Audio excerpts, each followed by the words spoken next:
La classe mini de la Yame Series Benelux, qui est aussi le championnat de Belgique de karting, est accessible dès l'âge de 7 ans. Une véritable école de champions, et l'on peut dire que la relève est là, avec 25 participants pour l'ouverture de la saison sur la piste du karting F1 de Mariembourg. Un peloton très international. Clément Outran, le français, a signé le meilleur temps. Devant Sacha Van Poche lors des essais, suivent l'allemand Tom Callender, le français Maxence Verbrugge ou le belge Patrice Kowalski. Tous des pilotes qui doivent se disputer 2 manches qualificatives pour déterminer la grille de départ de la finale, mais aussi pour déjà attribuer des points pour le championnat. Vainqueur de la première manche, Sacha Van Poche peut se contenter d'une 3e place dans la seconde pour prendre la tête après ses manches qualificatives et marquer le maximum de points.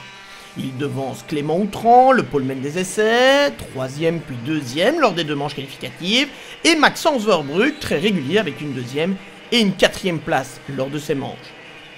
Bravo aussi à René Lamers, le fils de Yann Lamers, vainqueur des 24 heures du Mans 1988 et qui remporte la 2e manche qualificative. Malheureusement, un problème dans la première l'a relégué à la 6e place du classement intermédiaire. Un petit briefing et l'occasion d'une photo de famille pour cette nouvelle génération de kartmen pleine d'ambition, pour qui l'essentiel est avant tout de s'amuser, évidemment pour ces 25 jeunes garçons. Sacha Van Poche part de la pole position, il rêve de victoire, lui, devant le français Clément Outran, également sur la première ligne. La 2e ligne est composée du français Maxence Verbrugge et de l'allemand Tom Callender. Lucas Orsica, le tchèque, est 5e, et René Lamers, fils de Yann Lamers, est en 6e position sur la grille. Au moment du départ, c'est Tom Callender qui bondit depuis la 2e ligne pour virer en tête dans le premier virage, emmenant dans sa roue René Lamers.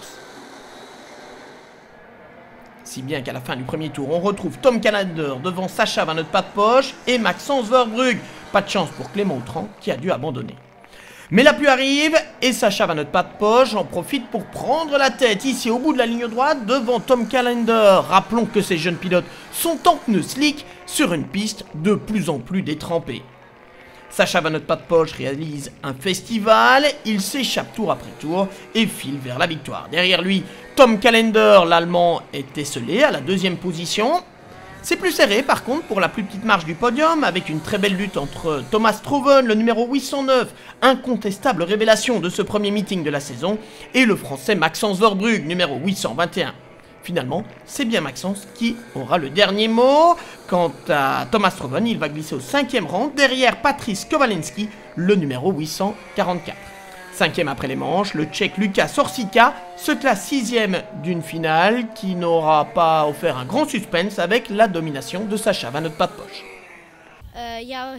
La finale a été très difficile. J'ai été un peu poussé au départ et j'ai perdu quelques places. Mais après, j'ai pu revenir à l'avant du peloton et après avoir pris la tête, j'ai réussi directement à m'échapper.